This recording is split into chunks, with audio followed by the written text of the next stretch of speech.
Assalamu alaikum wa rahmatullahi wa barakatuh mes frères et sœurs. Bienvenue sur la voie de la guidance, la chaîne qui vous guide vers Allah Azza wa Jal en partageant des rappels sincères, des versets coraniques et des hadiths prophétiques. Mes chers frères et sœurs, en islam, la vie de l'être humain est une succession d'épreuves, de joies, de tristesses, de victoires et parfois de chutes. Dans ce voyage qui nous mène inévitablement vers Allah, il existe une arme précieuse, douce et puissante que le croyant porte toujours avec lui, l'invocation, dua. Le dua n'est pas seulement une demande que l'on adresse au Créateur, c'est un acte d'adoration en soi, un dialogue intime entre l'âme et celui qui l'a façonné. C'est le cri de l'opprimé, la voix du voyageur, les larmes du parent qui implore pour son enfant, ou encore l'appel du croyant en pleine détresse. Allah Azza wa Jal nous rappelle sa proximité dans le Coran. « Et quand mes serviteurs t'interrogent sur moi, alors je suis tout proche.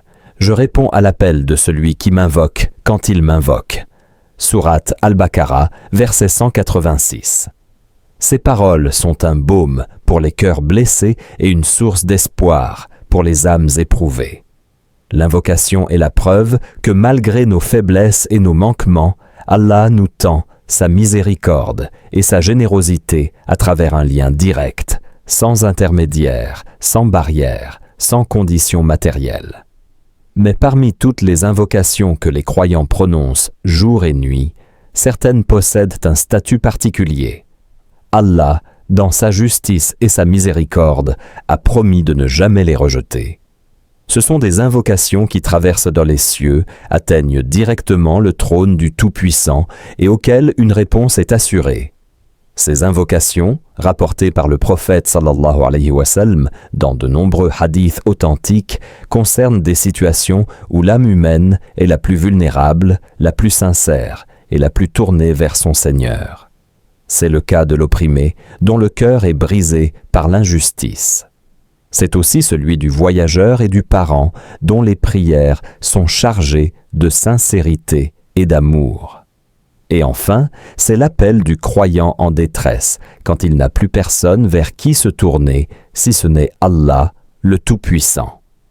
En méditant sur ces invocations, nous comprenons que leur puissance ne réside pas seulement dans les mots prononcés, mais dans l'état du cœur qui les accompagne. Allah n'entend pas seulement la voix, il entend surtout les larmes du cœur, les soupirs de l'âme et la sincérité qui jaillit de notre faiblesse face à sa grandeur. Dans ce rappel, nous allons donc explorer ensemble ces invocations qui ne restent jamais sans réponse. Nous découvrirons pourquoi Allah les exauce, comment elles reflètent sa justice et sa miséricorde, et surtout comment chacun de nous peut tirer profit de ces moments précieux pour renforcer son lien avec lui. Car l'invocation n'est pas seulement un appel au secours, c'est aussi une preuve d'amour, de confiance et de tawakkul, abandon à Allah. L'invocation de l'opprimé, un cri qui traverse les cieux. L'oppression est l'un des plus grands maux que l'être humain puisse subir. Elle brise l'âme, prive l'individu de ses droits, l'emprisonne dans la douleur et l'injustice. Dans le Coran, Allah Azza wa Jal condamne fermement l'injustice et la considère comme l'un des péchés les plus graves. Nul injuste ne réussira. Sourate Al-An'am, verset 135. L'oppression est tellement lourde aux yeux d'Allah que le prophète sallallahu alayhi wa sallam a rapporté dans un hadith qu'Allah a dit « Ô mes serviteurs, je me suis interdit l'injustice à moi-même et je l'ai interdite entre vous, alors ne vous opprimez pas les uns les autres. » Hadith Qudsi rapporté par Muslim. Dans ce contexte, l'invocation de l'opprimé occupe une place unique. Le prophète sallallahu alayhi wa sallam a dit « Redoute l'invocation de l'opprimé, car il n'y a pas de voile entre elle et Allah » rapporté par Bukhari et Muslim. Ces paroles montrent que l'invocation de celui qui subit une injustice est directement entendue par le Créateur, sans barrière, sans délai, et qu'elle atteint les cieux avec une rapidité fulgurante. Pourquoi une telle puissance ? parce que le cœur de l'opprimé est brisé et qu'Allah Azzawajal aime les cœurs sincères et humbles. Quand l'être humain n'a plus aucun recours terrestre, il se tourne entièrement vers le ciel. Sa sincérité est totale, sa douleur est réelle, et son appel porte la marque de la vérité. Allah, dans sa justice infinie, répond alors à cette invocation, car il est Al-Adl, le juste, et Al-Muntaqim, celui qui fait triompher les opprimés. L'histoire des prophètes est remplie d'exemples où l'invocation de l'opprimé a été exaucée. Pensons au prophète Moussa, Moïse, alayhi salam, lorsqu'il fut persécuté par Pharaon. Allah répondit à son appel et fit triompher la vérité contre l'injustice. Pensons aussi à Younous, Jonas, alayhi salam, englouti dans le ventre de la baleine. Il invoqua Allah avec ces mots sublimes. Il n'y a de divinité digne d'adoration qu'Allah. Gloire à toi. J'ai été du nombre des injustes. Sourate Al-Anbiya, verset 87. Allah accepta son invocation et le sauva des ténèbres. Dans notre quotidien, l'invocation de l'opprimé est un rappel que, même si la justice humaine est parfois lente, corrompue ou inexistante, la justice divine ne fait jamais défaut. Celui qui lèse les autres, qui prive quelqu'un de ses droits ou qui fait souffrir par la tyrannie, doit craindre la plainte de sa victime, car cette plainte est portée par les anges et parvient jusqu'à Allah. Mais cette promesse divine n'est pas seulement un avertissement pour les injustes, elle est aussi une consolation pour ceux qui souffrent. Elle signifie que nul n'est jamais seul dans son épreuve. Même si personne ne les défend sur terre, les opprimés ont un défenseur dans le ciel. Al-Hafiz, le protecteur, An-Nasir, le secoureur. Cependant, il est important de rappeler que l'opprimé doit invoquer Allah avec patience, foi et confiance. L'exaucement peut prendre plusieurs formes. Parfois, Allah donne une victoire immédiate. Parfois, il retarde l'exaucement pour un bien plus grand. Ou encore, il réserve une rétribution immense dans l'au-delà. Le croyant doit donc garder la certitude que son dua n'est jamais perdu. Ainsi, l'invocation de l'opprimé est l'un des plus puissants témoignages de la justice divine. Elle rappelle aux injustes de craindre Allah et donne de l'espoir aux opprimés. Elle nous enseigne aussi que la force d'un cœur brisé, tourné vers son Créateur, peut bouleverser les lois de ce monde et faire descendre la miséricorde d'Allah. L'invocation du voyageur et du parent pour son enfant. Bénédiction assurée.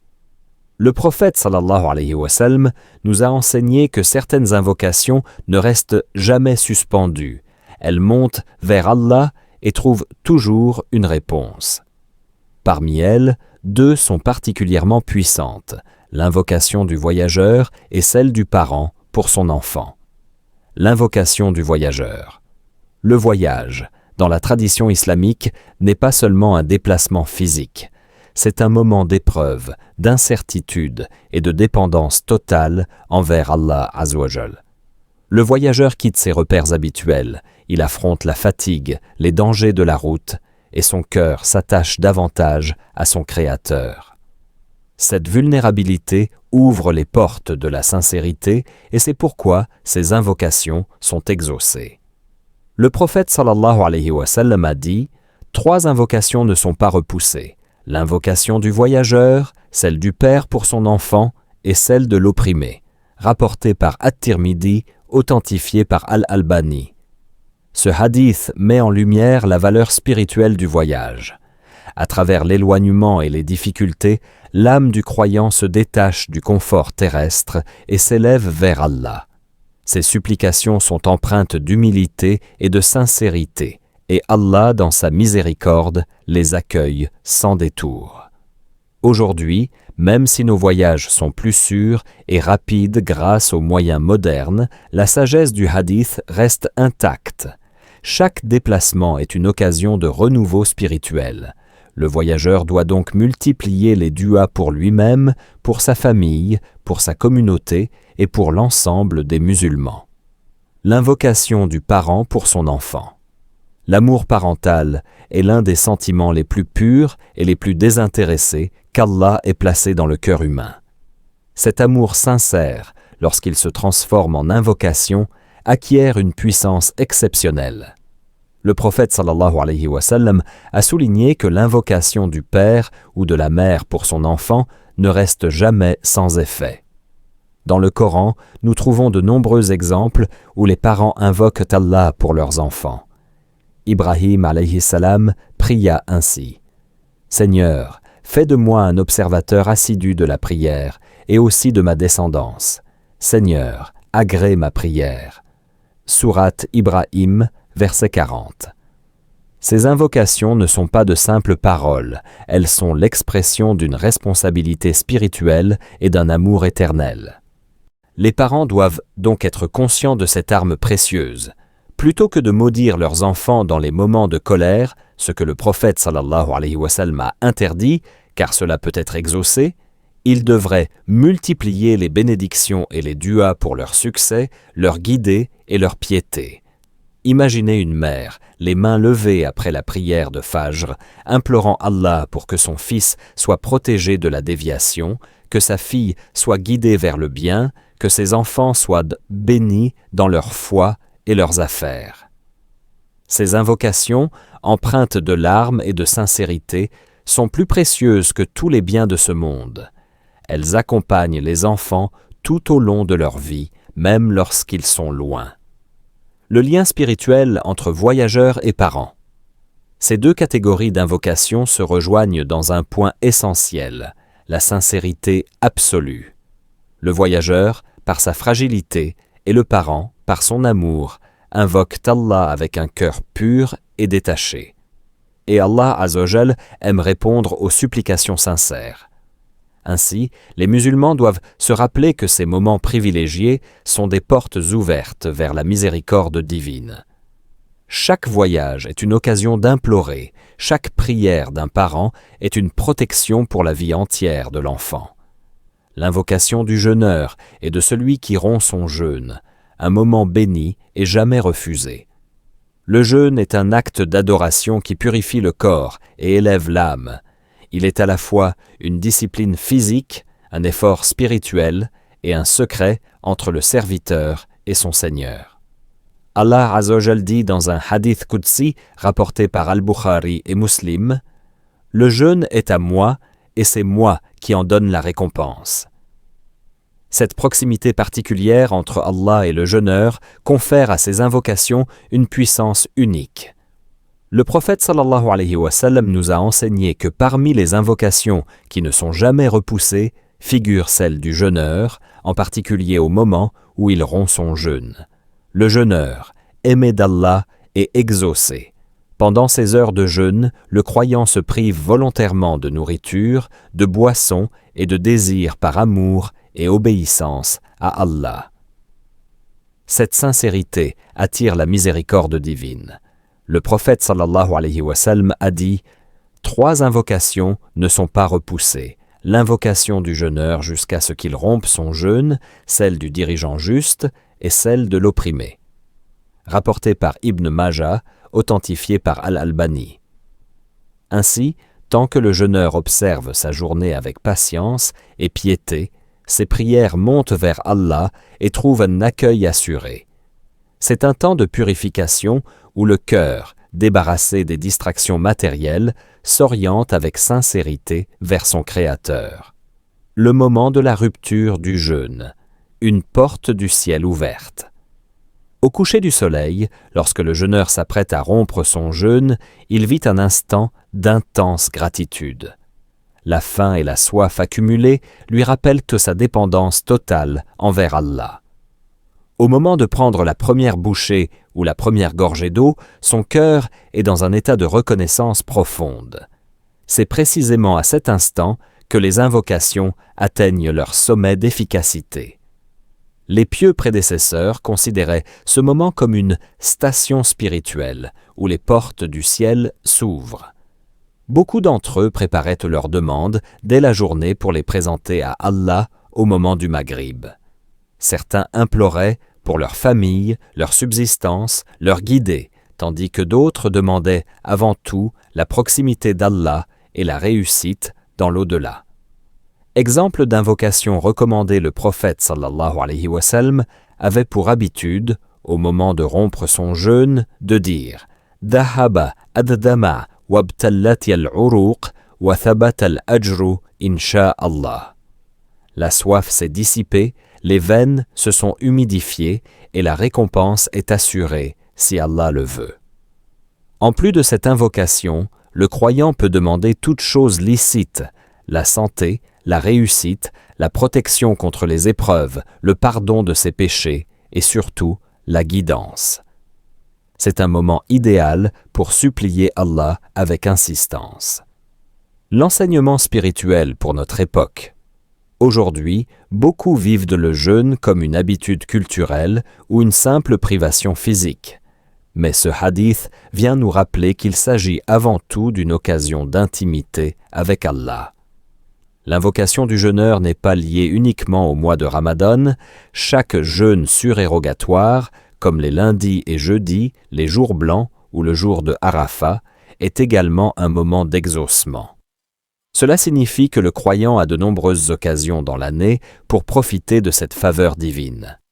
Il ne doit pas se limiter aux invocations liées aux besoins matériels, mais viser aussi des demandes éternelles, la fermeté dans la foi, le pardon, la lumière au moment de la mort et la compagnie du prophète sallallahu alayhi wa sallam au paradis. L'invocation de l'opprimé et du musulman pour son frère en son absence, sincérité et justice divine. L'invocation de l'opprimé, un cri qui traverse les cieux. Parmi les invocations qui ne restent jamais sans réponse, le prophète sallallahu alayhi wa sallam a placé celle de l'opprimé. Dans un hadith rapporté par Ahmad, il dit « Crains l'invocation de l'opprimé, car elle n'a pas de voile entre elle et Allah. » Cette parole souligne la gravité de l'injustice. Lorsqu'un être humain est lésé dans ses droits, humilié ou persécuté, son appel au secours atteint directement Allah Azzawajal sans intermédiaire. Même si cette personne est mécréante, Allah répond à son appel, car sa justice embrasse toute la création. Mais si l'opprimé est croyant, son invocation devient une arme spirituelle redoutable, capable de bouleverser des situations et de changer le cours des événements. L'histoire regorge d'exemples où les invocations des opprimés ont entraîné la chute de tyrans et le triomphe des innocents. Les savants disent « La prière de l'opprimé est comme une flèche qui part sans bruit, mais qu'Allah place droit sur la cible. » Une arme des faibles, un rappel aux puissants. L'opprimé n'a peut-être ni force, ni allié, ni ressources matérielles, mais son arme la plus puissante est son lien direct avec Allah. Cette vérité devrait inspirer crainte et humilité à tout dirigeant, parent, mari, supérieur ou toute personne qui détient une autorité. Car commettre l'injustice, c'est s'exposer soi-même à l'invocation destructrice de sa victime. Ainsi, l'invocation de l'opprimé n'est pas seulement une consolation pour la victime, mais un avertissement à celui qui détient un pouvoir. La justice humaine peut être contournée, mais la justice divine, elle, est inévitable. L'invocation du musulman pour son frère en son absence. Un autre type d'invocation qui n'est jamais refusée est celle que le musulman fait pour son frère ou sa sœur en son absence. Le prophète sallallahu alayhi wa sallam a dit « L'invocation du musulman pour son frère en son absence est exaucée. Au-dessus de sa tête se tient un ange chargé de dire « Amin » et pour toi de même, rapporté par Muslim. Ce hadith est extraordinaire. Il montre que souhaiter du bien sincèrement pour autrui est une forme d'adoration qui profite aussi bien à celui qui invoque qu'à celui qui en bénéficie. Quand un croyant demande à Allah la santé, la réussite ou le pardon pour son frère, l'ange répond aussitôt « Et pour toi de même ». Une école de sincérité et de fraternité. Cette pratique cultive un cœur pur et éloigné de l'égoïsme. Elle nous apprend à aimer pour les autres ce que nous aimons pour nous-mêmes, conformément au hadith.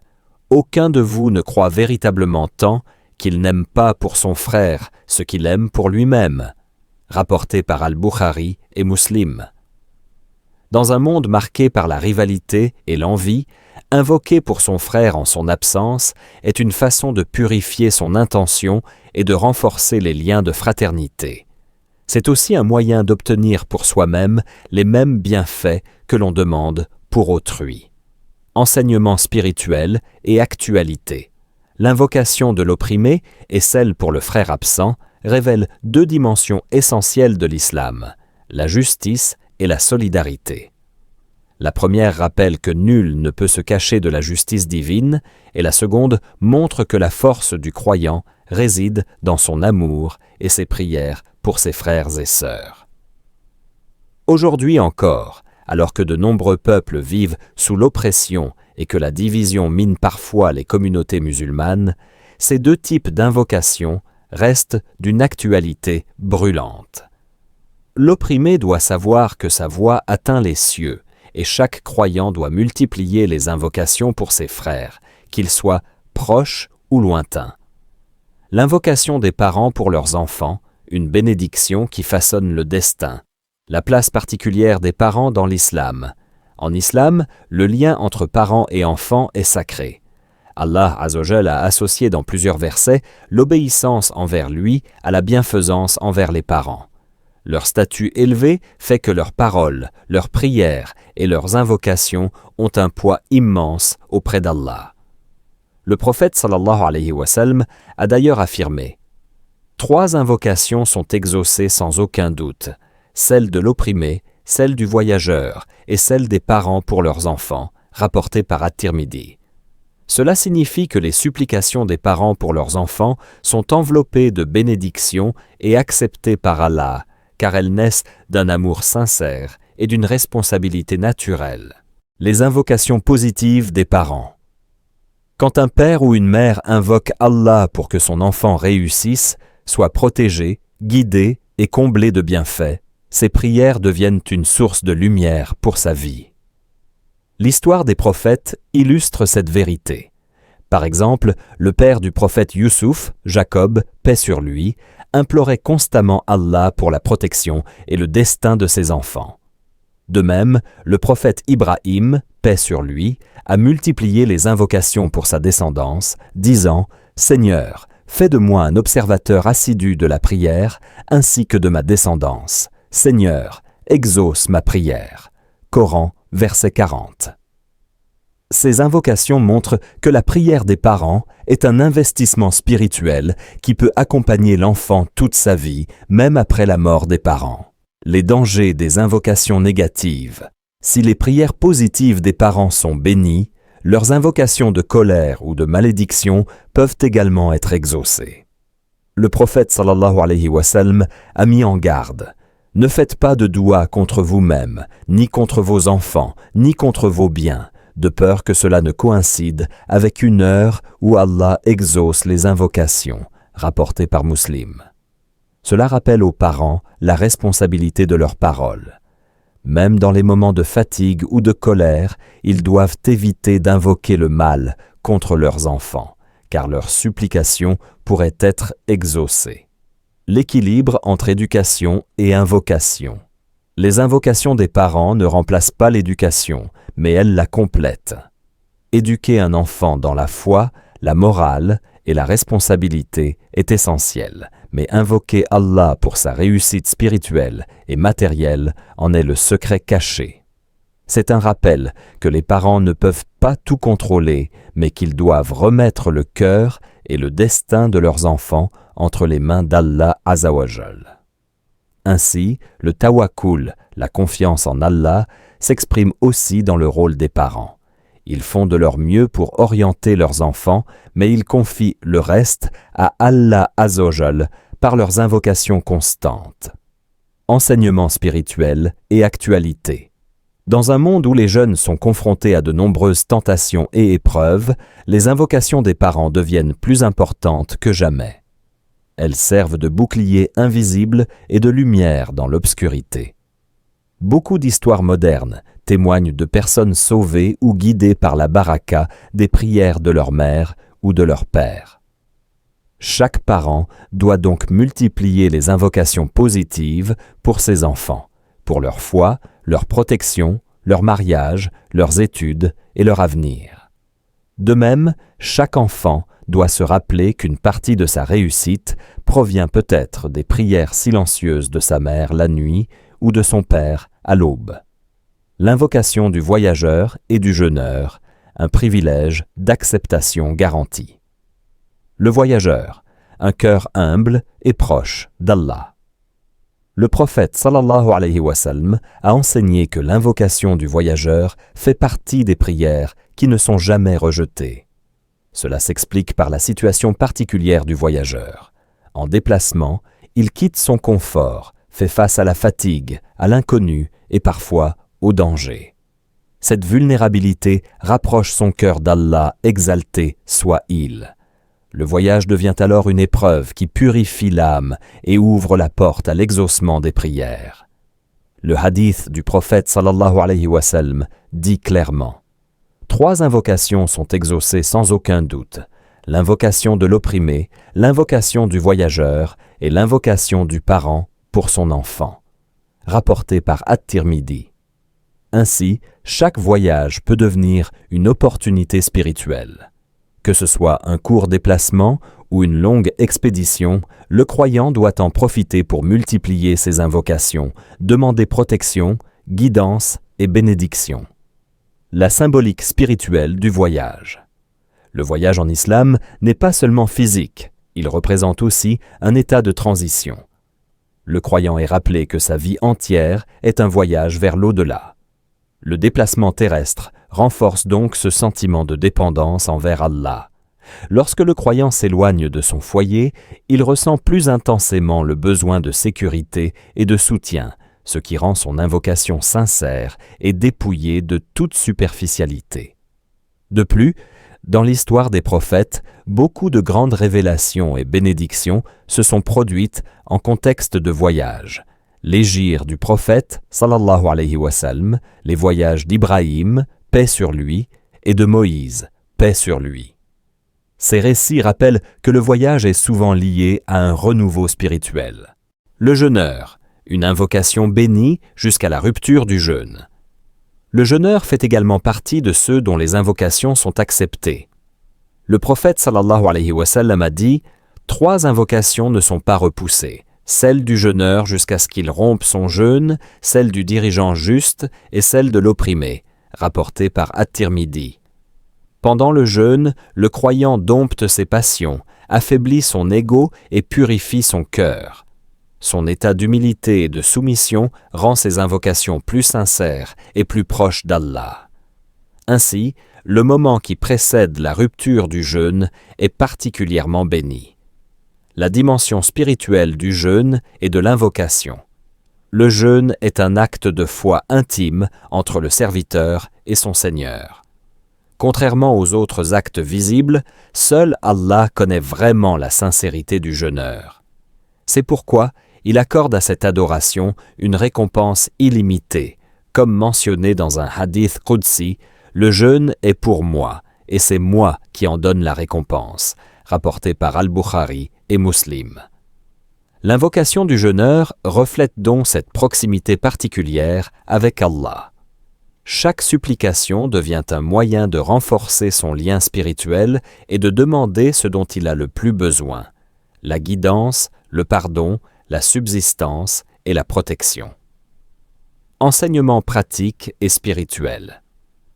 Ces 2 catégories, le voyageur et le jeûneur, rappellent que certaines situations de la vie sont des occasions privilégiées pour être exaucées. Le croyant doit les saisir.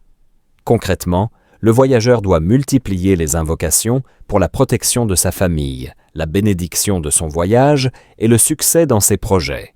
Le jeûneur, quant à lui, doit profiter du moment avant la rupture du jeûne pour invoquer avec intensité et confiance. Ces invocations ne sont pas limitées aux demandes matérielles. Elles sont aussi l'occasion de demander à Allah un cœur pur, une foi solide et une vie remplie de bénédictions. Une sagesse divine. La sagesse derrière l'acceptation des invocations du voyageur et du jeûneur est claire. Allah Azzawajal veut montrer qu'il est proche de ses serviteurs dans les moments où ils expriment le plus de sincérité et d'humilité. Qu'il s'agisse de l'éloignement du voyage ou de l'abstinence du jeûne, ces situations ramènent le croyant à sa fragilité humaine et renforcent sa dépendance à Allah. L'invocation est le souffle vital du croyant, la corde qui le relie en permanence à son Créateur et la clé qui ouvre les portes de la miséricorde divine. À travers ce voyage spirituel, nous avons découvert que certaines invocations, par leur nature ou leur contexte, ne peuvent rester sans réponse auprès d'Allah Azzawajal. Qu'il s'agisse de l'invocation de l'opprimé, dont les larmes brisent les barrières du ciel, de celle du parent envers son enfant, du voyageur ou du jeûneur, ou encore des supplications de ceux qui se tournent vers Allah dans l'épreuve et la sincérité, toutes rappellent une vérité fondamentale. Allah Azzawajal est proche, il entend et il répond. Le prophète sallallahu alayhi wa sallam nous a rassurés par ces paroles. L'invocation est l'essence de l'adoration, rapporté par At-Tirmidhi. Cette affirmation nous enseigne que l'acte d'invoquer n'est pas seulement un moyen d'obtenir, mais aussi un acte d'humilité et de reconnaissance. Le croyant qui invoque témoigne de sa dépendance totale envers son Seigneur, admettant son incapacité et affirmant la toute-puissance d'Allah. C'est cette sincérité qui rend ces invocations puissantes et irrésistibles aux yeux de la miséricorde divine. Il est également important de se rappeler que la réponse à l'invocation n'est pas toujours immédiate, ni conforme à nos désirs. Allah, dans sa sagesse infinie, répond parfois en retardant l'exaucement, en le transformant en protection contre un mal, ou en le réservant comme récompense dans l'au-delà. Le croyant doit donc invoquer avec patience, confiance et certitude, convaincu qu'Allah Azzawajal ne laisse jamais une invocation sans effet. De plus, ces invocations privilégiées nous rappellent la valeur des états spirituels dans lesquels elles s'inscrivent, la vulnérabilité de l'opprimé, la sincérité du parent, l'humilité du voyageur, la pureté du jeûneur, ou encore la ferveur de celui qui se tourne vers Allah dans la nuit ou dans la difficulté. Ces moments spéciaux sont des cadeaux divins, des fenêtres ouvertes vers le ciel que le croyant doit apprendre à saisir. Enfin, le croyant doit faire de l'invocation un compagnon de chaque instant. Dans la joie comme dans l'épreuve, dans la facilité comme dans la difficulté, il doit se rappeler que son Seigneur est proche. Et quand mes serviteurs t'interrogent sur moi, alors je suis tout proche. Je réponds à l'appel de celui qui m'invoque quand il m'invoque. Sourate Al-Baqarah, verset 186. Qu'Allah nous donne la sincérité dans nos demandes et la compréhension de ses noms et attributs.